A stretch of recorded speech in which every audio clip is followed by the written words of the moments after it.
ಎಲ್ಲರಿಗೂ ನಮಸ್ಕಾರ. Welcome to doctor Khader food style. ಇದು ನಿಮ್ಮ ಪ್ರೀತಿಯ ಸೌಮ್ಯ ಮಹೇಶ್. ಚಾನಲ್ಗೆ ಹೊಸಬರಾಗಿದ್ದರೆ ಸಬ್ಸ್ಕ್ರೈಬ್ ಮಾಡ್ಕೊಳ್ಳಿ. ಹೊಸ ವಿಡಿಯೋಗಳ ನೋಟಿಫಿಕೇಶನ್ ತಕ್ಷಣಕ್ಕೆ ತಲುಪುತ್ತೆ. ನಾನು ಇವತ್ತಿನ ದಿನ ನಿಮಗೆ ಮೊಳಕೆ ಕಾಳಿನ ಸಲಾಡ್ ಬಗ್ಗೆ ತಿಳಿಸ್ಕೊಡ್ತಾ ಇದ್ದೀನಿ. ಮೊಳಕೆ ಕಾಳಲ್ಲಿ ಪ್ರೋಟೀನ್ ಇದೆ ಅಂತ ಅನ್ನೋದು ಎಲ್ಲರಿಗೂ ಗೊತ್ತಿರೋ ವಿಷಯ.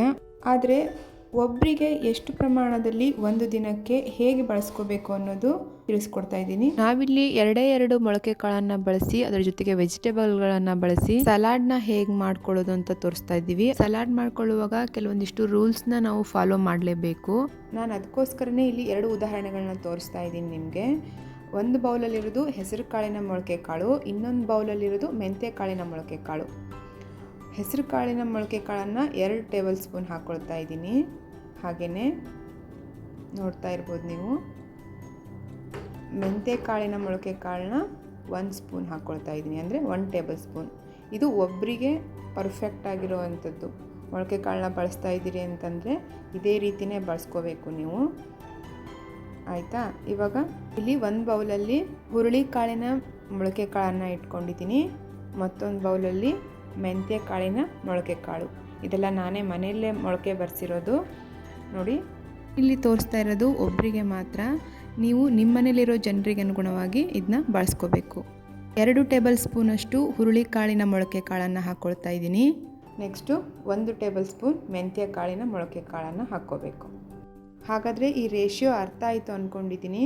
ಯಾವುದಾದ್ರೂ ಕಾಳಿನ 2 ಟೇಬಲ್ ಸ್ಪೂನಷ್ಟು ಮೊಳಕೆ ಕಾಳಿಗೆ ಮೆಂತ್ಯ ಕಾಳಿನ ಮೊಳಕೆ ಕಾಳನ್ನು ಸೇರಿಸಿ ಬಳಸ್ಕೋಬೇಕು. ಬೇರೆ ಬೇರೆ ವಿಧವಾದ ಮೊಳಕೆ ಕಾಳಿನಲ್ಲಿ ಬೇರೆ ಬೇರೆ ರೀತಿಯ ಆರೋಗ್ಯಕರ ಅಂಶಗಳು ಇರುತ್ತೆ. ಆದ್ದರಿಂದ ಪ್ರತಿ ವಾರ ವಿಧವಾದ ಕಾಳನ್ನು ಬಳಸ್ಕೊಳ್ಳಿ. ಆದರೆ ಅದರೊಟ್ಟಿಗೆ ಮೆಂತ್ಯ ಕಾಳಿನ ಮೊಳಕೆ ಕಾಳು ಕಂಪಲ್ಸರಿ.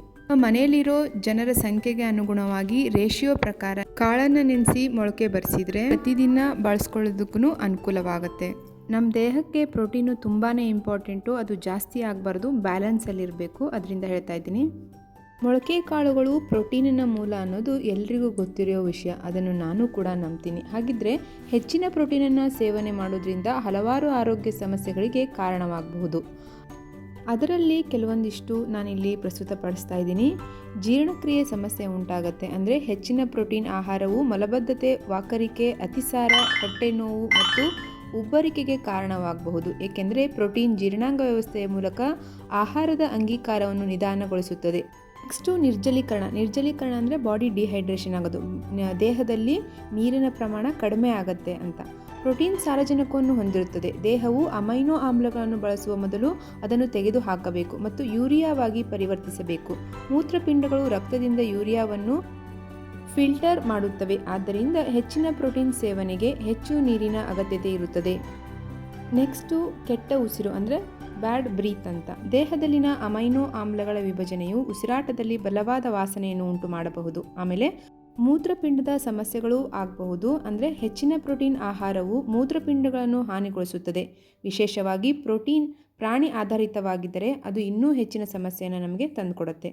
ನೆಕ್ಸ್ಟು ಹೃದಯ ರೋಗ ಅಂದರೆ ಹಾರ್ಟಿಗೆ ಸಂಬಂಧಿಸಿದ ರೋಗಗಳು. ಪ್ರೋಟೀನ್ನಿಂದ ದೈನಂದಿನ ಕ್ಯಾಲೋರಿಯಾಗಳಲ್ಲಿ 22% ಹೆಚ್ಚು ಸೇವಿಸುವುದರಿಂದ ಅಪಧಮನಿ ಕಾಠಿಣ್ಯದ ಅಪಾಯವನ್ನು ಹೆಚ್ಚಿಸಬಹುದು.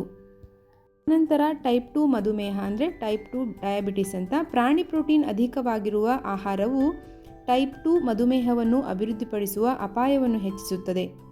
ಹಾಗೆಯೇ ಸ್ನಾಯು ಸೆಳೆತ ಉಂಟಾಗುತ್ತೆ. ಹೆಚ್ಚಿನ ಪ್ರೋಟೀನ್ ಸೇವನೆಯಿಂದಾಗಿ ಸ್ನಾಯುಗಳು ಸೆಳೆತಕ್ಕೆ ಕಾರಣವಾಗಬಹುದು. ಅಂದರೆ ತಿಳಿತಲ್ಲ, ನಾವು ಪ್ರೋಟೀನ್ ಅಂತಂದು ಮೊಳಕೆ ಕಾಳುಗಳ ಹಿಂದೆ, ಬೇಳೆಕಾಳುಗಳ ಹಿಂದೆ ಹೋಗೋದನ್ನು ಸ್ವಲ್ಪ ಕಂಟ್ರೋಲ್ ಮಾಡ್ಕೋಬೇಕು. ಎಷ್ಟು ಬೇಕೋ ದೇಹಕ್ಕೆ ಅಷ್ಟೇ ಬಳಸ್ಕೋಬೇಕು. ಮಿತವಾಗಿ ಹಿತವಾಗಿ ಬಳಸಿದರೆ ಎಲ್ಲನೂ ಒಳ್ಳೆಯದೇ. ಯಾವುದೋ ಕೆಲವೊಂದಿಷ್ಟು ಸಮಯದಲ್ಲಿ ಸಮಾರಂಭಗಳಲ್ಲಿ ಹೆಚ್ಚು ಕಡಿಮೆ ತಿನ್ನೋದ್ರಿಂದ ಏನೂ ತೊಂದರೆ ಆಗೋದಿಲ್ಲ. ನಿತ್ಯನೂ ಅದೇ ಮುಂದುವರಿಬಾರ್ದು. ಹಾಗಿದ್ರೆ ಇಲ್ಲಿ ಸಲಾಡ್ ಮಾಡುವಾಗ ಮೊಳಕೆ ಕಾಳನ್ನು ಬೇಯಿಸಿ ಬಳಸ್ಕೊಳ್ಳೋದಾ ಅಥವಾ ಹಾಗೆ ಬಳಸ್ಕೊಳ್ಳೋದಾ ಅಂತ ಕನ್ಫ್ಯೂಷನ್ನು ಎಲ್ರಿಗೂ ಸಹಜವಾಗಿರುತ್ತೆ. ಬೇಯಿಸಿನೇ ಬಳಸ್ಕೋಬೇಕು. ಆದರೆ ಹೇಗೆ ಬೇಯಿಸಿ ಬಳಸ್ಕೋಬೇಕು ಅನ್ನೋದು ತುಂಬ ಇಂಪಾರ್ಟೆಂಟ್ ಆಗುತ್ತೆ. ಬನ್ನಿ ತೋರಿಸ್ಕೊಡ್ತೀನಿ. ಇಲ್ಲಿ ಒಂದು ಪಾತ್ರೆಯಲ್ಲಿ ನೀರನ್ನು ಕುದಿಯೋದಕ್ಕಿಟ್ಟು ಹೋಲಿರೋ ಈ ಥರದೊಂದು ಪಾತ್ರೆನ ಇಡಿ. ಅದ್ರ ಮೇಲ್ಗಡೆ ಮೆಂತ್ಯ ಕಾಳಿನ ಮೊಳಕೆ ಕಾಳನ್ನು 1 ಟೇಬಲ್ ಸ್ಪೂನಷ್ಟು ಹಾಕ್ಕೊಳ್ಳಿ. ಆನಂತರ 2 ಟೇಬಲ್ ಸ್ಪೂನ್ ಹೆಸರು ಕಾಳಿನ ಮೊಳಕೆ ಕಾಳನ್ನು ಹಾಕಿ ಒಂದು ಪ್ಲೇಟ್ ಸಹಾಯದಿಂದ ಬಾಯಿ ಮುಚ್ಚಿ ಅದನ್ನು ಬೇಯೋದಕ್ಕೆ ಬಿಡಿ. 4ರಿಂದ 7 ನಿಮಿಷಗಳ ಕಾಲ ಅದು ಬೆಂದರೆ ಸಾಕು. ಸ್ಟವ್ ಆಫ್ ಮಾಡ್ಕೊಂಬಿಡಿ. ಆನಂತರ ಒಂದು ಬೌಲ್ನ ತೊಗೊಳ್ಳಿ. ಅದಕ್ಕೆ ಮೊದಲು ಕ್ಯಾರೆಟ್ ತುರಿ ಹಾಕ್ಕೊಳ್ಳಿ. ಇಲ್ಲಿ ಕ್ಯಾರೆಟ್ನ ತುರಿದು ಹಾಕಿದ್ರೇ ಬೆಟರು, ಕಟ್ ಮಾಡಿ ಹಾಕ್ಕೊಳ್ಳಿಕ್ಕೆ ಹೋಗಬೇಡಿ. ನೀಟಾಗಿ ಜಿಗ್ದು ತಿನ್ನೋಕ್ಕಾಗಲ್ಲ ಒಂದೊಂದು ಸರ್ತಿ ಅದರಿಂದ. ನೆಕ್ಸ್ಟು ಬೇಯಿಸಿಟ್ಕೊಂಡಿರೋ ಮೊಳಕೆ ಕಾಳುಗಳು, ಆನಂತರ ಚಿಕ್ಕದಾಗಿ ಹೆಚ್ಚಿಟ್ಕೊಂಡಿರೋ ಸೌತೆಕಾಯಿ ತುರಿದ್ಬಿಟ್ರೆ ಫುಲ್ ನೀರು ಬಿಟ್ಕೊಂಡ್ಬಿಡತ್ತೆ. ಈ ಥರ ಚಿಕ್ಕದಾಗಿ ಕಟ್ ಮಾಡೇ ಹಾಕ್ಕೊಳ್ಳಿ. ಆನಂತರ ಟೊಮ್ಯಾಟೊ ಚಿಕ್ಕದಾಗಿ ಕಟ್ ಮಾಡಿ ಹಾಕ್ಕೊಳ್ತಾ ಇದ್ದೀನಿ. ನೀವು ಬೇಕಂದರೆ ಟೊಮೆಟೊನ ಸ್ಕಿಪ್ ಮಾಡಿ ಲೆಮನ್ ಬೇಕಾದರೆ ಯೂಸ್ ಮಾಡ್ಕೋಬೋದು, ನಿಮ್ಮ ಚಾಯ್ಸು. ಆನಂತರ ಚಿಕ್ಕದಾಗಿ ಕಟ್ ಮಾಡಿ ಇಟ್ಕೊಂಡಿರೋ ಸ್ವಲ್ಪ ಈರುಳ್ಳಿ ಜಾಸ್ತಿ ಹಾಕ್ಕೊಳ್ಳಿಕ್ಕೆ ಹೋಗಬೇಡಿ, ಟೇಸ್ಟಿಗೆ ಅಷ್ಟೇ ಸ್ವಲ್ಪ. ನಂತರ ರುಚಿಗೆ ತಕ್ಕಷ್ಟು ಉಪ್ಪು ಹಾಕಿದ ಮೇಲ್ಗಡೆ ಎಲ್ಲ ವೆಜಿಟೇಬಲ್ಗಳನ್ನು, ಮೊಳಕೆ ಕಾಳುಗಳನ್ನು ಒಂದ್ಸರಿ ಮಿಕ್ಸ್ ಆಗೋ ಥರ ನೀಟಾಗಿ ಮಿಕ್ಸ್ ಮಾಡ್ಕೊಳ್ಳಿ. ಆನಂತರದಲ್ಲಿ ಚಿಕ್ಕದಾಗಿ ಕಟ್ ಮಾಡಿ ಇಟ್ಕೊಂಡಿರೋ ಹಸಿ ಕೊತ್ತಂಬರಿ, ಹಾಗೆಯೇ ಕಾಳು ಮೆಣಸಿನ ಪುಡಿ ಎಲ್ಲನೂ ಹಾಕಿ ನೀಟಾಗಿ ಒಟ್ಟಿಗೆ ಒಂದು ಸರ್ತಿ ಫೈನಲ್ ಮಿಕ್ಸ್ ಮಾಡಿಬಿಡಿ. ಈಗ ಪರ್ಫೆಕ್ಟ್ ಪ್ರೋಟೀನನ್ನು ಹೊಂದಿರೋ ಒಂದು ಸಲಾಡ್ ರೆಡಿಯಾಗಿದೆ. ಇದರಲ್ಲಿ ವೆಜಿಟೇಬಲ್, ಮೊಳಕೆ ಕಾಳುಗಳು ಎಲ್ಲನೂ ಇರೋದ್ರಿಂದ ನಿಮಗೆ ಫೈಬರು, ಪ್ರೋಟೀನು, ಒಂದು ಬ್ಯಾಲೆನ್ಸ್ಡ್ ಡಯೆಟಲ್ಲಿ ನಿಮಗೆ ಸಿಗುತ್ತೆ.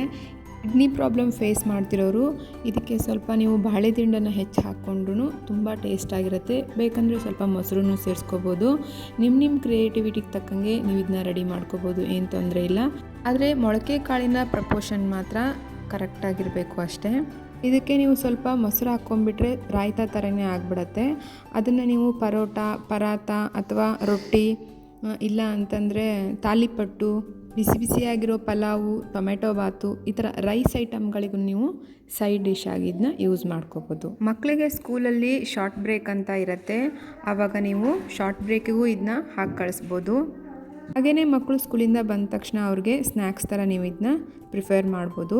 ಆದಷ್ಟು ಮಕ್ಕಳಿಗೆ ಮನೇಲೇ ಈ ಥರದ ಸ್ನ್ಯಾಕ್ಸ್ಗಳನ್ನು ಪ್ರಿಪೇರ್ ಮಾಡಿಕೊಡಿ ಅಂತ ಹೇಳೋದಕ್ಕೆ ಇಷ್ಟಪಡ್ತೀನಿ. ಪ್ರತಿಯೊಂದು ನಡೆ ನುಡಿನೂ ಮಕ್ಕಳು ಫಾಲೋ ಮಾಡೋದ್ರಿಂದ ಫುಡ್ ಹ್ಯಾಬಿಟು ಕೂಡ ಅದೇ ಥರ ಫಾಲೋ ಮಾಡೋದಕ್ಕೆ ಸ್ಟಾರ್ಟ್ ಮಾಡ್ತಾರೆ. ಅದರಿಂದ ಆದಷ್ಟು ಮನೆಯಲ್ಲೇ ನೀವು ಪ್ರಿಪೇರ್ ಮಾಡಿ ಮಕ್ಕಳಿಗೆ ಈ ಥರ ಕ್ರಿಯೇಟಿವ್ ಆಗಿ ಇಷ್ಟ ಆಗೋ ಥರ ಕೊಡಿ ಅಂತ ನಾನು ಹೇಳಿ ರಿಕ್ವೆಸ್ಟ್ ಮಾಡ್ಕೋತಾ ಇದ್ದೀನಿ. ಮಗದೊಂದು ಹೆಲ್ದಿಯಾಗಿರುವ ವಿಡಿಯೋದೊಂದಿಗೆ ನಿಮ್ಮನ್ನು ಮತ್ತೆ ಭೇಟಿ ಮಾಡ್ತೀನಿ.